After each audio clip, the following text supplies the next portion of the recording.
Hello guys, आज हम बढ़ते हैं जूलॉजी की जो कोशिका के बारे में हमने अगले वीडियो में समझा दिया था। अब कोशिका के अंग के बारे में बढ़ते हैं। तो सबसे पहले बात करते हैं हम कोशिका झिल्ली, जिसको बोलते हैं सेल मेम्ब्रेन कहा जाता है। यह होता है वो पादप और जंतु दोनों में पाया जाता है और यह उसको प्लाज्मा झिल्ली भी कहा जाता है। एक इसके बने तो प्रोटीन और लिपिड की बनी होती है और उसके अंदर जो सभी प्रकार के जो अंग होते हैं वो कोशिका झिल्ली के अंदर ही रहते हैं, इसलिए उसको बोलते हैं कोशिका के सभी अंग होते हैं वो कोशिका झिल्ली के अंदर रहते हैं। और कोशिका झिल्ली के बाहर जो डबल मेम्ब्रेन होते हैं ये होते हैं जिसको बोलते हैं कोशिका भित्ति कहते हैं। इसको बोलते हैं इंग्लिश में सेल वॉल कहा जाता है। ये केवल होता है वो पादपों में पाया जाता है और ये किसका बना होता है? सेलुलोज का बना होता है। यह क्या करता है? सुरक्षा और आकार प्रदान करता है और ये सबसे बाहरी भाग होता है। जैसे कि कागज बनता है वो भी एक होता है सेलुलोज का ही बना होता है, जबकि हमारे अंदर जो कपड़े होते हैं, कपड़े जो कपास से बनते हैं वो भी एक प्रकार का सेलुलोज ही होता है। तो जबकि बात कीजिए कोशिका झिल्ली होती है वो पादप और जंतु दोनों में पाया जाता है, जबकि जो कोशिका भित्ति होती है वो केवल किस में पाया जाता है? पादपों में पाया जाता है। अब बात करते हैं हम माइटोकॉन्ड्रिया के बारे में, जिसको बोलते हैं हम सूत्रकणिका। ये माइटोकॉन्ड्रिया की खोज करने वाला था, जिसको बात की जाए अल्टमैन ने उसकी खोज की थी। माइटोकॉन्ड्रिया में क्या होता है? जैसे हम सांस लेते हैं तो सांस फेफड़ों में जाता है, फेफड़ों में हीमोग्लोबिन होता है और हीमोग्लोबिन ले करके जाता है कोशिका में और कोशिका में जाने के बाद वो किसको देता है? माइटोकॉन्ड्रिया को। माइटोकॉन्ड्रिया में जाने के बाद उसमें एक क्रेब्स चक्र चलता है, जिसकी खोज की थी क्रेब्स नामक जो वैज्ञानिक था उसने खोज की थी। और उसके तरीका बनता है 38 एटीपी बनता है और 38 एटीपी से एक ग्लूकोज बनता है और ग्लूकोज से हमें क्या होता है?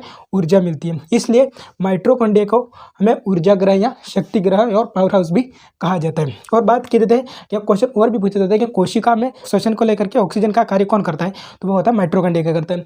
और बात की है उसकी आंतरिक दीवार होते हैं माइटोकॉन्ड्रिया के अंदर, उसको हम क्या कहते हैं? क्रिस्टी कहते हैं। चलो गाइस, हम पढ़ते हैं गोल्जी बॉडी के बारे में। गोल्जी बॉडी क्या करता है? ये मतलब होता है उसकी खोज की थी वो कैमिलो गेल्जी ने उसकी खोज की थी। ये कार्य करता है परिवहन।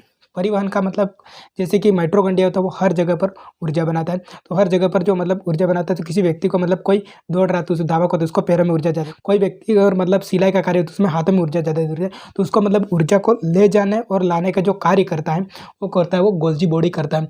जहाँ कम ऊर्जा की जरूरत है वहाँ से लेकर के जहाँ ज़्यादा ऊर्जा की जरूरत है वहाँ ले जाने का कार्य करते हैं वो गोल्जी बॉडी करते हैं। जहाँ कम प्रोटीन की जरूरत है वहाँ से लेकर के जहाँ ज़्यादा प्रोटीन की जरूरत है वहाँ तक ले जाने का कार्य कौन करता है? गोल्जी बॉडी करता है। अब बात करते हैं हम रसदानी के बारे में। रसदानी जिसको बोलते हैं वैक्यूल्स, ये क्या करता है? जल संग्रह का कार्य करता है। जैसे कि हमारे अंदर होता है वो 65% जल होता है, वो जल होता है वो हमारे पेट के अंदर नहीं होता है, जबकि जो 65% जल होता है वो हमारे कोशिका होती है और कोशिका के अंदर जो वैक्यूल्स होता है उसमें रहता है। जबकि बात की जाती है हमारे अंदर जो वैक्यूल्स होता है वो छोटा होता है, जबकि जो पेड़ पौधे उसमें वैक्यूल बड़ा होता है, जिसके कारण उसमें जल स्टोर करता है।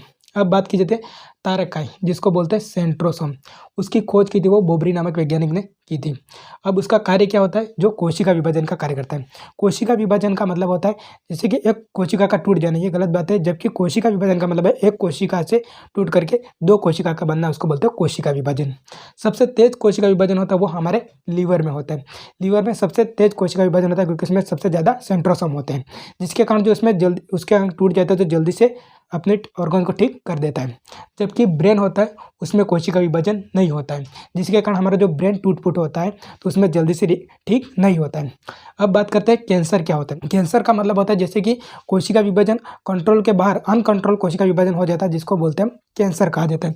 ब्रेन के अंदर जो 90% उसमें कोशिका विभाजन नहीं होता है, लेकिन 10% गीलियल सेल्स होता है और गीलियल सेल्स के अंदर जो सेंट्रोसोम होता है जिसके कारण जो कोशिका विभाजन होता है और कंट्रोल के बाहर कोशिका विभाजन हो जाता है, जिसके कारण जो ब्रेन ट्यूमर नामक बीमारी हो जाती है। अब बात करते हैं अंतःप्रद्रवी जालिका, जिसको बोलते हैं एंडोप्लाज्मिक रेटिकुलम।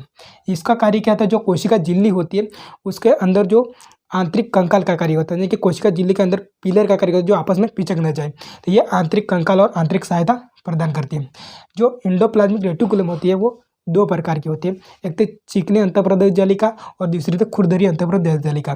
चिकनी अंतःप्रद्रवी जालिका ये क्या करते हैं? उसको बोलते हैं स्मूथ एंडोप्लाज्मिक रेटिकुलम। यह होता है वसा और कार्बोहाइड्रेट का निर्माण करती है, जबकि खुरदरी अंतःप्रद्रवी जालिका होता है वो यह कहते हैं प्रोटीन का निर्माण करता है। उसके अंदर जो राइबोसोम होता है जिसके कारण से प्रोटीन का निर्माण होता है। तो उसके बारे में हम अगले वीडियो में पढ़ेंगे और इसका स्क्रीनशॉट लीजिए।